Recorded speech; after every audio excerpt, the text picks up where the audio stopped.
Assalamualaikum warahmatullahi wabarakatuh. Selamat datang kembali di channelnya Mas Ega nih. Apa kabar para warga sekolah? Semoga dalam keadaan sehat-sehat selalu dimanapun para warga berada. Masih bareng sama Mas Ega pastinya. Masih membahas seputaran tentang KIP ya, atau PIP tahun 2023 nih. Dimana di video sebelumnya itu sudah Mas Ega bahas untuk pencairannya ya. Kalau melihat sesuai dengan surat yang resminya dari kementerian itu, pencairannya itu dimulai tanggal 1 April 2023. Namun sampai dengan saat ini banyak para warga yang sudah mengecek tapi mana belum ada, beritanya bohong nih, beritanya hoax nih, informasinya nggak valid nih ya. Banyak yang komen seperti itu. Ada juga yang nih dananya kemana nih, jangan-jangan dananya di ya, jadi pikirannya udah jelek aja. Nah, di video kali ini Mas Eka akan membahas atau berbagi informasinya. Sebenarnya yang cair itu yang mana sih gitu kan? Yang cair itu siapa sih yang bisa dapat itu?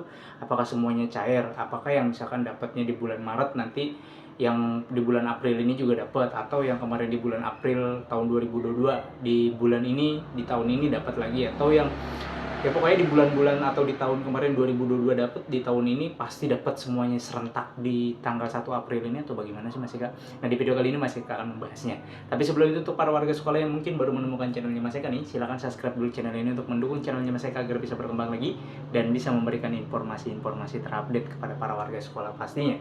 Dan para warga sekolah juga bisa join di Telegram Mas Eka di sini, karena di Telegram juga biasanya Mas Eka akan membagikan undangan kayak KJP, KJMU, terus informasi seputaran PIP, DTKS, dan PPDB nanti ya. PPDB untuk beberapa provinsi sudah menggunakan sistem yang sama gitu ya. Khususnya untuk di Pemprov DKI Jakarta, PIP ini punya privilege sendiri. Jadi untuk para warga yang memiliki KIP dan PIP, dia ada jalur afirmasi ya, yang khusus untuk KIP dan PIP. Jadi punya karpet merah tuh kalau punya dua kartu tersebut. Oke, kita langsung bahas saja. Sebenarnya yang cair ini yang bagaimana sih Mas Eka? Siapa sih yang bisa cair ini, atau cara melihat yang cair ini bagaimana? Saya ngecek di website pip.kemendikbud.go.id, mana belum keluar, belum ada tahun 2023-nya, masih tahun 2022. Bahkan saya ngecek ada yang berlaku, ada yang meminta, ada yang tidak berlaku.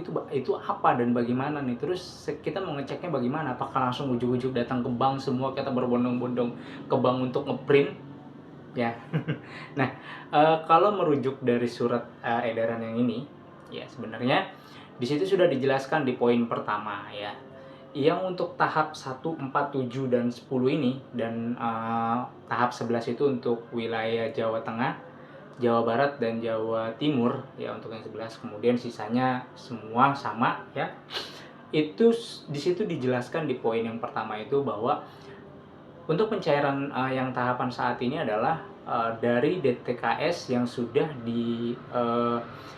disinkronkan dengan Dapodik sekolah. Jadi dari DTKS Bansos dan dari P3KE. P3KE itu apa Mas Eka? P3KE itu pensasaran percepatan penghapusan kemiskinan ekstrim. Jadi dia diambil dari yang desil 1. Itu jelas banget ditulisnya ya, bukan di undangan, di keterangannya.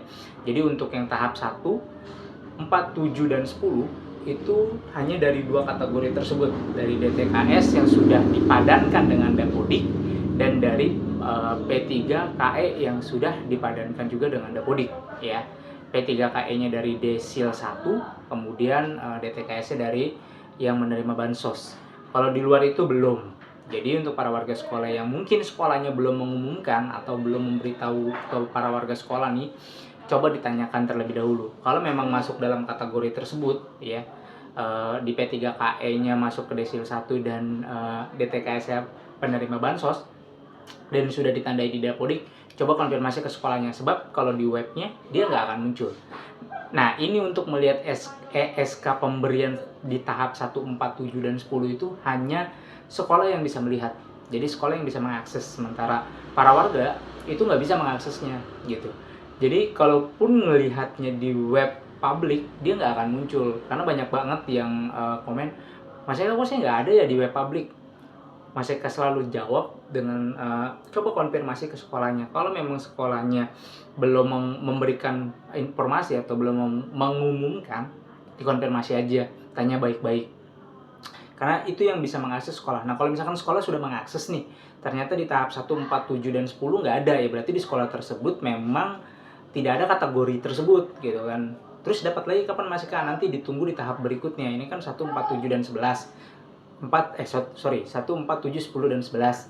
Kemungkinan nanti di tahap 13, 14, 15 atau tahap-tahap yang lainnya gitu kan, yang dengan kategori yang berbeda. Untuk kategori ini adalah kategori yang dari DTKS Bansos dan dari P3KE ya. P3KE tadi udah Mas Eka bahas ya, yaitu pensasaran percepatan penghapusan kemiskinan ekstrim yang berada di desil 1. Jadi memang sangat-sangat miskin.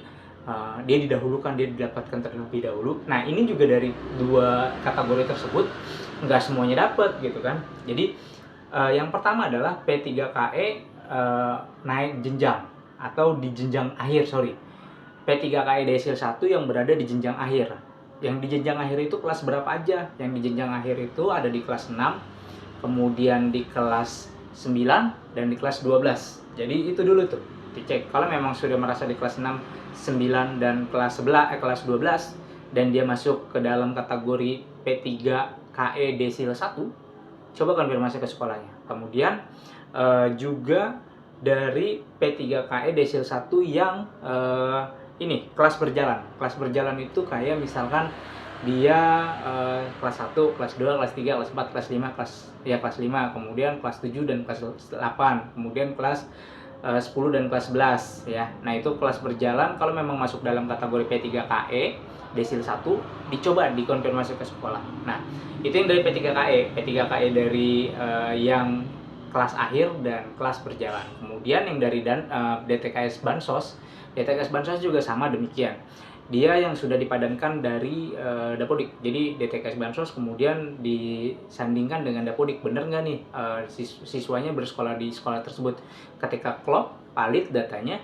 Nah, ini hanya untuk para warga yang berada di kelas berjalan dan kelas akhir. Ya, sama seperti P3KE yang desil 1 tadi. Kalau yang dari partai bagaimana Mas Eka? Kemudian yang dari usulan sekolah bagaimana Mas Eka? Kan banyak tuh ya kategori-kategorinya untuk penerima PIP. Kalau yang kayak misalkan dia anak yatim belum terdaftar dari TKS, dia bisa diusulkan dari sekolah. Nah, pengusulan yang dari sekolah ini belum masuk. Jadi yang saat ini keluar adalah yang dari kategori P3KE desil 1 dan DTKS Bansos ya, yang sudah dipalidasi atau sudah disinkronisasi dengan Dapodik. Ya, selebihnya ya nanti di tahap berikutnya. Jadi di luar dari kategori tersebut ya saat ini belum. Kalau misalkan kayak yang usulan dari partai, kemudian yang dari sekolah, kemudian juga yang dari dinas pendidikan, kemudian yang dari suku dinas pendidikan, ada juga dari kelurahan ya, itu belum ya. Jadi yang saat ini keluar adalah untuk para warga yang memang sudah memiliki atau memiliki rekening aktif ya, yang sudah memiliki rekening aktif, artinya penerima sebelumnya yang sekarang saat ini berada di jenjang akhir pendidikannya atau berada di kelas yang berjalan sesuai dengan kategori tersebut, maka dia masuk di SK pemberian 1, 4, 7, dan 10. Bagaimana cara untuk mengecek di SK tersebut? Konfirmasi ke sekolahnya, karena di web dia tidak akan muncul ya. Di web hanya muncul seperti itu. Makanya di web sampai dengan saat ini masih belum muncul tuh yang tahap 2023-nya, atau di tahun 2003-nya pasti masih belum muncul. Yang muncul itu 2021 dan 2022. 2023-nya itu belum muncul. Kemudian kapan tahap berikutnya akan keluar? Tahap berikutnya akan keluar setelah tahap ini selesai terdistribusikan semuanya. Untuk pencairan atau pemindahan rekening dari rekening PIP-nya, bukan PIP dari rekening penyalur ya, dalam hal ini adalah Kementerian Pendidikan, dia ke rekening penerimanya itu dimulai tanggal 31 Maret. Berarti kalau tanggal 31 Maret hari Jumat kemarin ya. Iya, hari Jumat kemarin itu baru dimulai.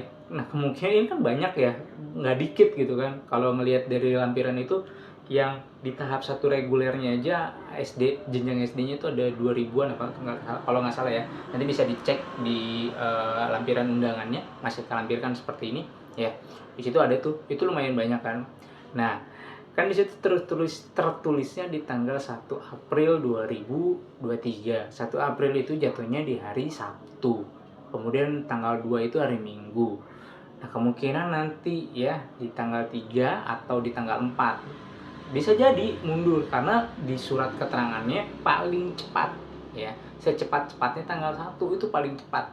Kalau misalkan lewat ya bisa gitu kan, bisa jadi nanti tanggal 10, di tanggal 11, 12, 13, 14, 15, atau di akhir bulan April atau nanti di bulan Mei.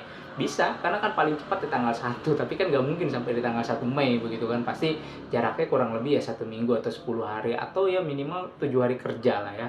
Atau ya seminggu lah gitu kan jaraknya dari penetapan yang sudah ditetapkan di SK tadi tanggal 1 April. Berarti kalau ditambah 6 ya sekitaran tanggal 7 telat-telatnya atau tanggal 10 gitu ya. Jadi bersabar, jangan berpikiran yang negatif ya, tetap aja berpikiran positif, jangan wah ini bohong nih, atau wah ini duitnya dikemanain nih, kok nggak cair-cair juga. Toh kalau udah cair juga kan pasti langsung diambil dan habis gitu. Jadi ya sabar menunggu, karena prosesnya bukan hanya 1-2 orang dan bukan hanya satu wilayah, tapi dari Sabang sampai Merauke ini semuanya nih, karena programnya program nasional yang tidak semudah yang kita bayangkan gitu kan. Mungkin kalau misalkan para warga ngeliat ini hanya kulitnya aja gitu, sementara prosesnya itu mungkin jarang ada yang ngebahas. Nah makanya saya berikan pengertian kepada para warga bahwa ada proses panjang yang harus dilewati, nggak yang wah ini tanggal 1 berarti harus cair, duitnya nggak langsung ujuk-ujuk ditransfer cair, enggak kan. Ada proses pemindahan rekeningnya dulu dari kementerian, kemudian ke bank juga kan nggak langsung begitu aja gitu kan, wah langsung sistem rekeningnya langsung cepet, enggak gitu kan. Itu proses, ada proses ya. Mungkin pada saat hari Jumat baru didistribusikan truk ya kan, baru dipindah bukukan, itu kan masih proses berjalan. Jumatnya setengah hari, kemudian libur ya, mungkin nanti baru berjalan lagi di hari Seninnya. Dari Seninnya berjalan masih proses, mungkin nanti dapetnya di tanggal 4 atau tanggal 5. Makanya ngeceknya jangan buru-buru gitu ya, santai aja. Yang penting sudah ada kepastian SK pemberiannya sudah ada ya alhamdulillah, karena banyak loh yang berharap dapat tapi dia tidak masuk di SK pemberian. Nah kalau yang sudah masuk di SK pemberian, apalagi sampai sudah diumumkan oleh sekolahnya itu kan, sudah dimunculin nama-namanya, dikasih tahu nih bahwa nanti per tanggal 1 April akan ada pencairannya gitu ya, udah gitu kan. Kalaupun misalkan di tanggal 3-nya atau di tanggal 4-nya masih belum keluar, ya udah santai aja gitu kan. Toh ternyata masih ada gitu, masih dia namanya udah pasti ada gitu kan. Ini sementara yang di luar sana yang masih menunggu aja, mereka masih bersabar gitu. Nah kita yang sudah ada SK-nya tinggal menerima pencairan aja, masih berpikir yang negatif, masih berpikir yang jelek, masih berbicara yang jelek-jelek, masih berkomentar yang jelek-jelek, ya bersyukurnya kurang. Nanti kalau misalkan tiba-tiba hilang. Oke, mungkin itu aja informasi yang bisa saya sampaikan. Mudah-mudahan informasi ini bisa bermanfaat dan bisa menambah wawasan para warga semua seputaran tentang PIP. Silakan bagikan video ini jika sekiranya video ini dianggap bermanfaat kepada teman-teman yang lain atau para warga sekolah yang lain, agar bisa mendapatkan informasi yang sama. Masih kau undur diri. Wassalamualaikum warahmatullahi wabarakatuh.